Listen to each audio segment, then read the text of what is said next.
Isang mapagpalang umaga po sa bawat isa. Ang morning devotion na po ito ay nagmumula po sa DFC Shulin, Taiwan. Bago po tayo mag-umpisa sa pagpapahayag ng salita ng Diyos, umawit po muna tayo sa Panginoon. Kay buti-buti mo.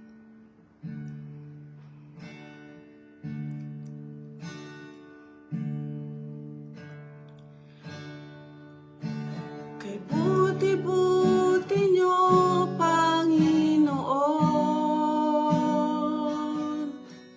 sa lahat ng oras, sa bawat araw. Ika'y laging tapat kung magmahal. Ang iyong kaawa ay magpawalang hanggan. Pinupuri, sinasamba kayo, dakilang Diyos at Panginoon. Tunay na wala kayong katulad, tunay na ika'y di nagbabago. Mabuti ang Diyos na sa akin ay nagmamahal. Kay buti-buti nyo, Panginoon, sa lahat ng oras, sa bawat araw. Ika'y laging tapat kung magmahal. Ang iyong kaawa ay magpawalang hanggan. Pinupuri, sinasamba kayo, dakilang Diyos at Panginoon. Tunay na wala kayong katulad, tunay na ika'y di nagbabago. Mabuti ang Diyos na sa akin ay nagmamahal. Mabuti ang Diyos na sa akin ay nagmamahal. Mabuti ang Diyos na sa akin ay nagmamahal. Hallelujah, Jesus. We glorify your name, Lord Jesus. Hallelujah. Purihin ka, Panginoon, sa buhay namin. Sa pangalan ni Jesus. Amen. At ang magpapahayag po ngayon ng morning devotion ay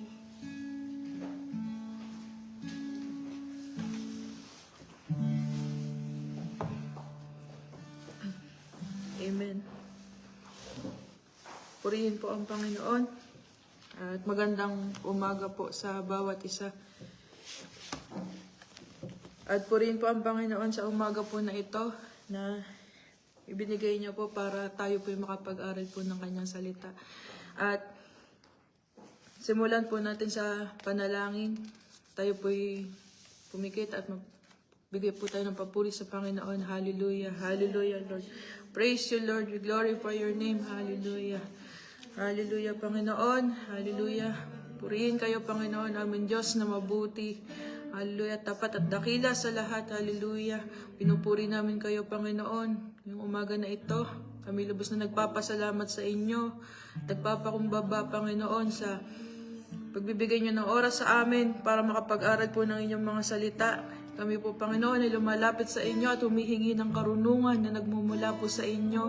Tulungan niyo po kami na maunawaan ang inyong mensahe, Panginoon, ngayong umaga na ito sa amin. At itatak niyo po ito sa aming mga puso, Panginoon.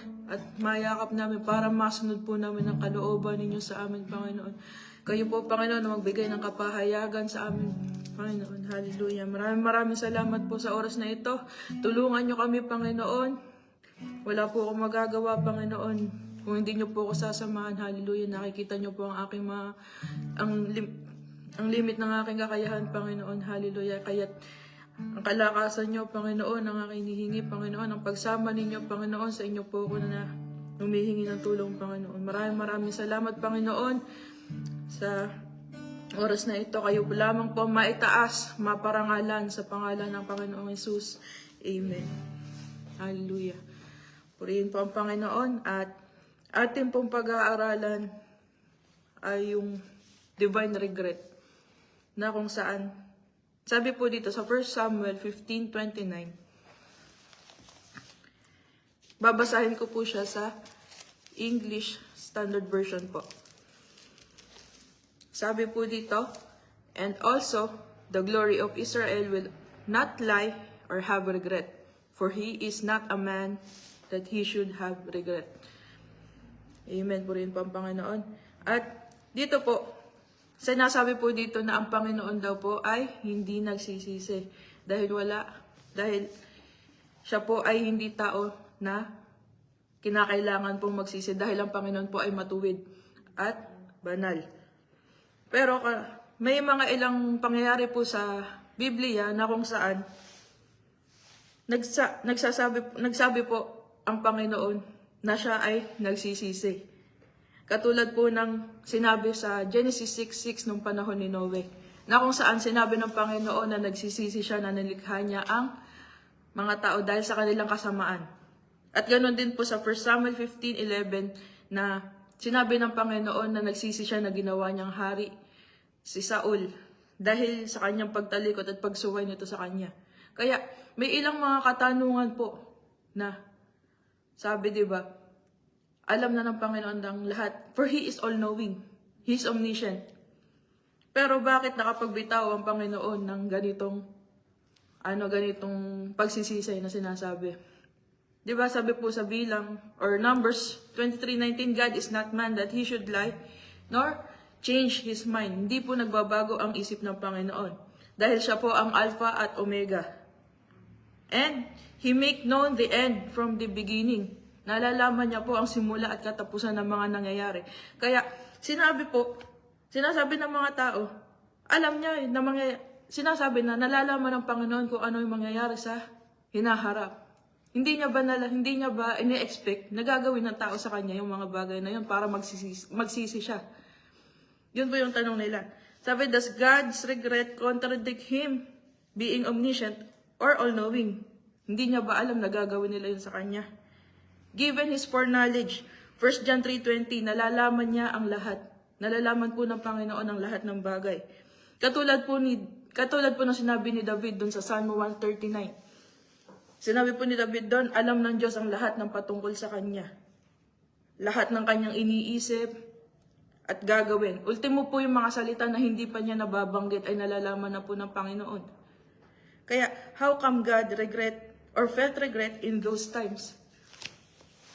Sabi po, sa Hebrew, yung regret na ginamit po dito sa mga panahon na to, ay yung nakham, which means feeling sorry, sorrow, grief, especially sympathy of someone else's misfortune. Hindi po ibig sabihin ng regret ay parang na-surprise ang Panginoon sa nangyari at wala siyang alam na ganun yung mangyayari sa hinaharap. Yung regret ay hindi po nanggaling sa attribute niya for being all-knowing. Kaya wag po natin kakalimutan na He is also just. God is all-knowing, He is just, and He is all-loving. Mararanasan po natin yung word na regret or nakham kapag nakikita natin yung mahal natin sa buhay na nasasaktan o nagdudusa dahil sa mali nilang desisyon sa buhay. Kumbaga, consequences po na hinaharap ng mali po nating desisyon sa buhay. Doon po nakakaramdam ng regret yung mga nagmamahal sa kanila. Same with God. Kaparas po ng Panginoon. Di ba sinabi po sa Ezekiel 18:32, sabi niya, for I take no pleasure in the death of anyone. Because we are His treasured possession. Napaka-importante po ng buhay natin para sa Panginoon.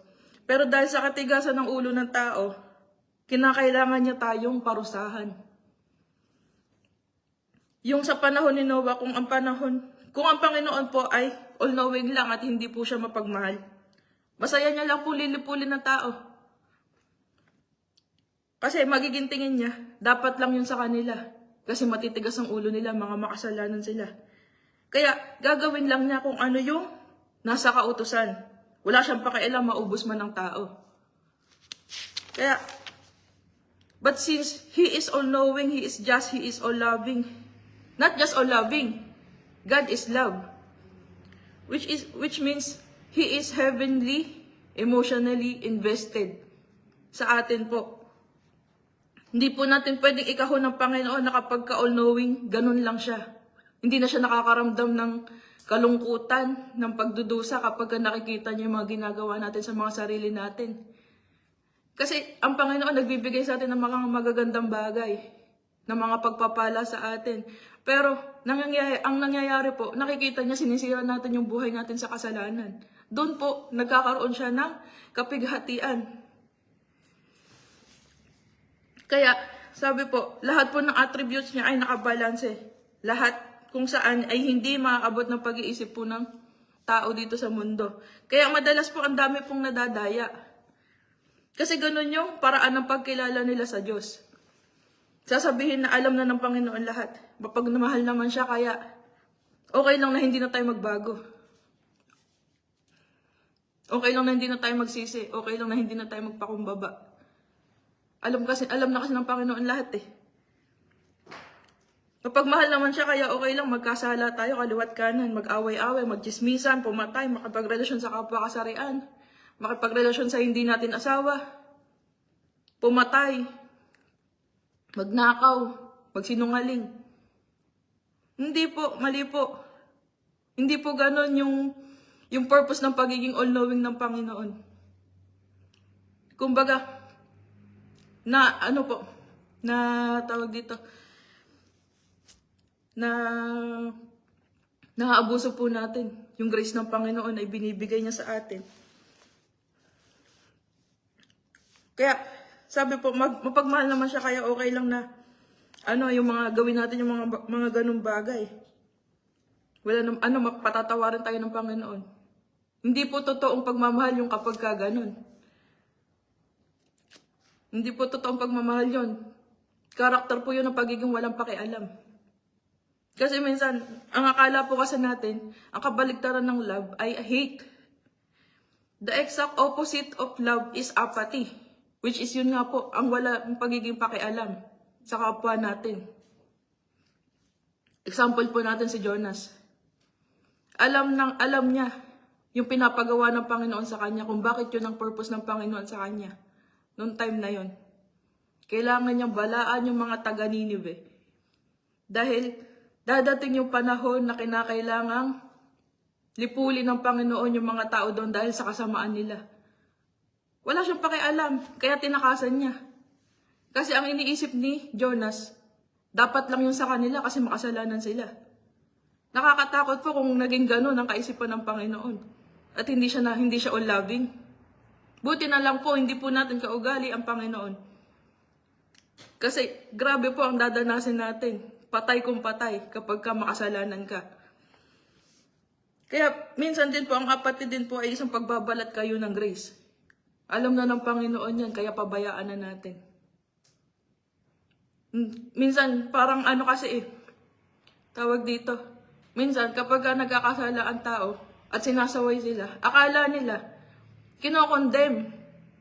Hindi po. Napaka-importante po sa atin mga kapatiran na nagbibigay po tayo ng babala sa isa't isa.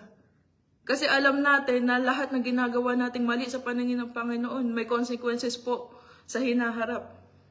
Na nagbibigay din po ng kapighatian sa puso ng Panginoon. Kaya nakakalimutan po kasi natin na God is also just. At kaparusahan, at lahat po ng ginagawa natin ay may kaakibat po na kaparusahan sa hinaharap. Na siya din po yung mismong gagawa. Which is ayaw niyang gawin yun. Kasi nga, mahal niya po tayo. Pero kinakailangan niyang gawin para maisakatuparan because the wage of sin is death. Kaya, sabi, alam niya kung ano yung mangyayari doon sa hinaharap nung mga panahon ni Noah. Kaya nga po alam niya na si Noah yung matuwid nung time na yun. Nandyan si Noah para magkaroon ng panibagong covenant sa kanya. Para sa panibagong mga nilikha niya sa hinaharap. Yung lahi ni Noah, alam niya na sila yung magtutuloy ng panibagong generation. Kaya dito po ay isa pa pong example ng ng tawag dito, ng pagiging, katulad po nung sa regret. Minsan di ba po, alam na kunwari, nagtaning ang doktor sa minamahal natin sa buhay.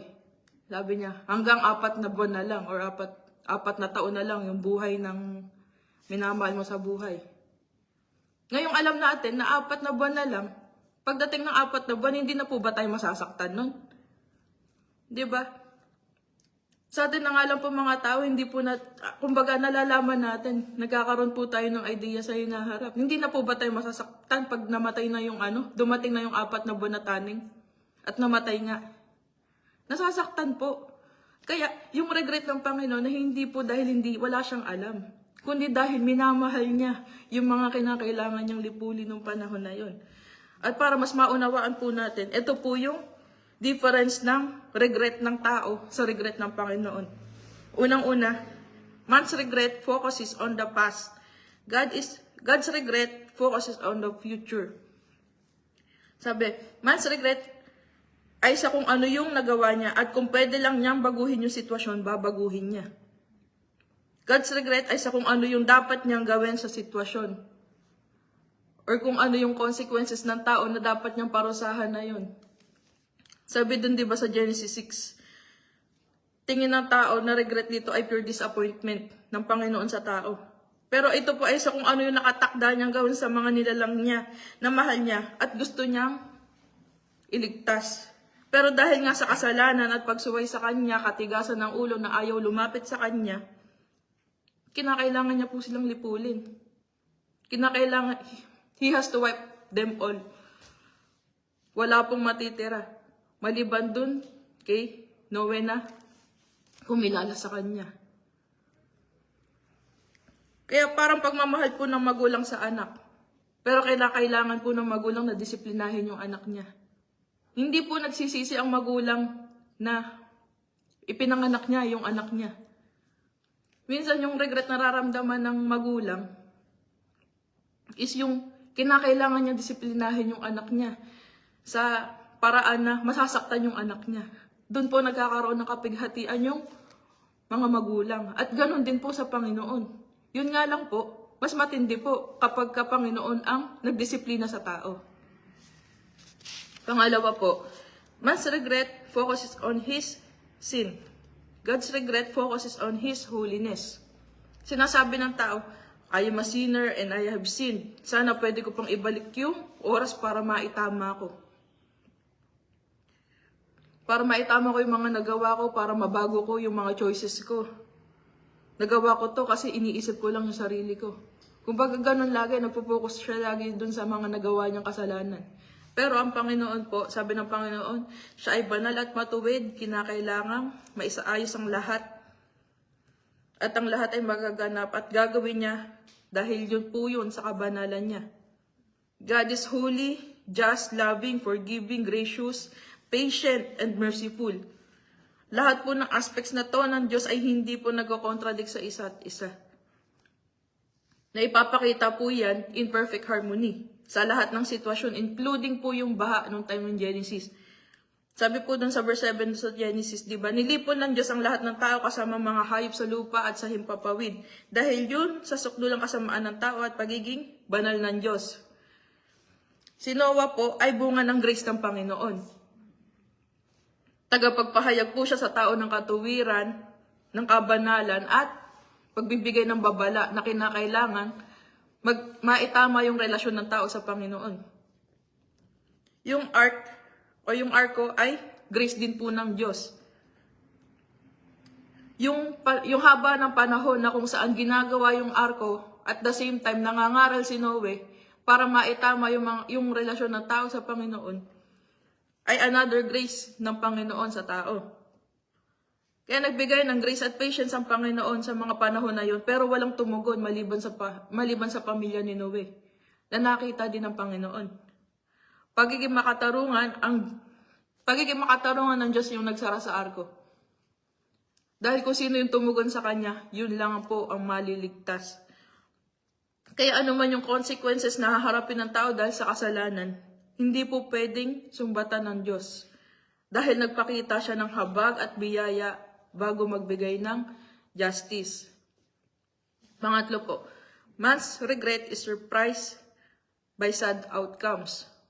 God's regret expects them. Man does not expect consequences for his sin. God expects it and warns us ahead of time. Ang tao nalulungkot pag nakita niya na yung consequences ng mga ginawa niya. Yung mga maling desisyon niya. Pero ang Diyos ay nalulungkot sa mga kakahinatnan bago pa ito mangyari. Kumbaga nakikita niya na yung mga ginagawa natin sa sarili natin. Napipighati na po yung puso niya. Nalulungkot na po siya. Yung lungkot at panghihinayang ng Diyos ay hindi po patungkol sa maling paglikha niya sa atin. Kundi doon po sa kalikuan na ginagawa po natin at mga bagay na alam nating mali, pero ginagawa pa din po natin. Kasi nakakasira po yun sa buhay po natin na pagpapala po niya sa atin. At ang ginagamit pa po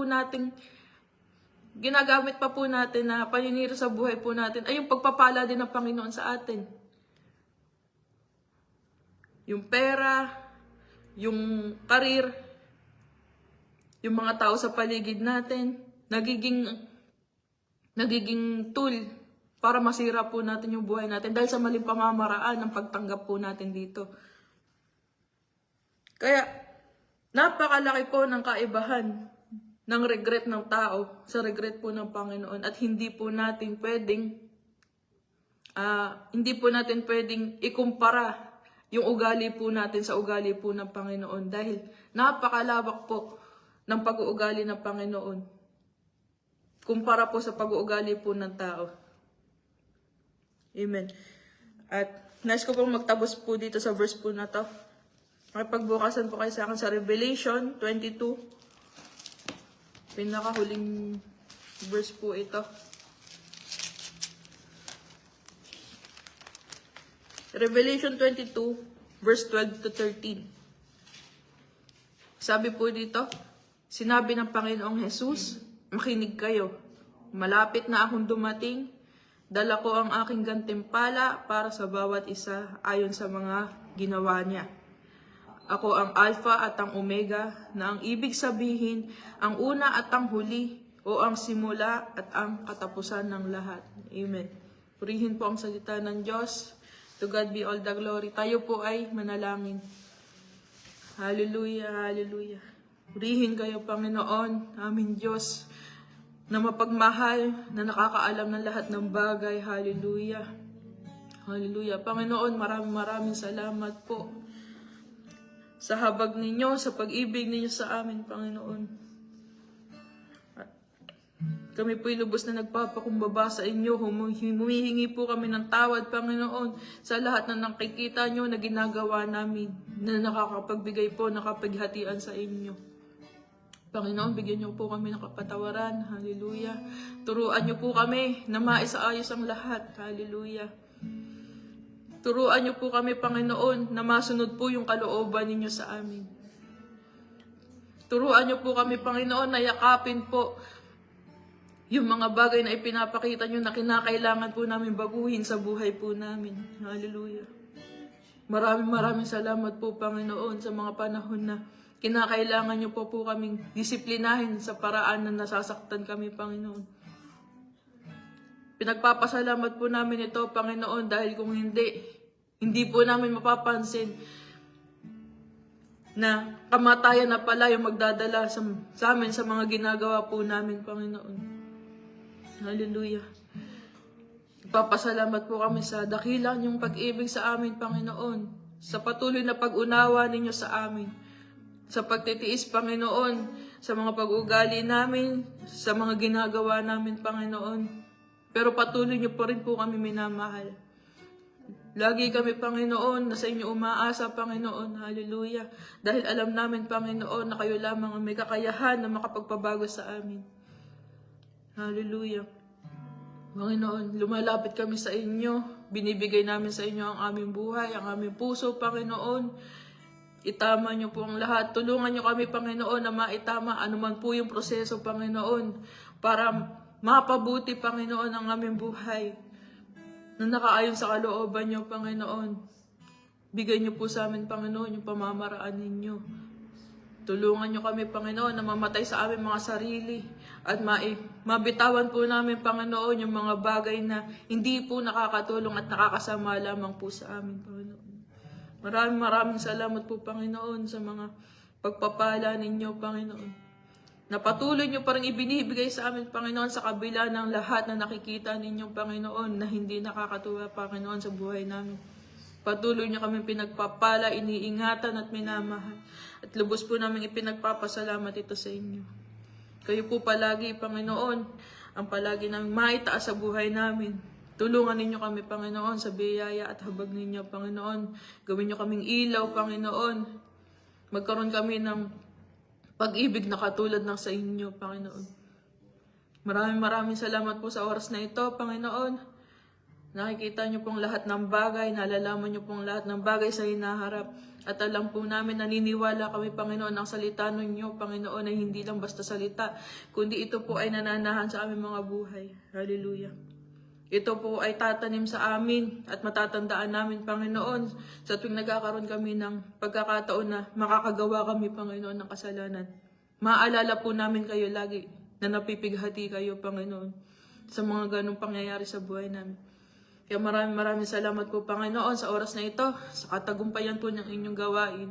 Pinagpapasalamat po namin ang lahat-lahat ng bagay sa inyo. Kayo po palagi ang patuloy namin mapapurihan, maparangalan, at madakila sa pangalan ng Panginoong Jesus. Amen. To God be all the glory po. Purihin po ang Panginoon. God bless us po.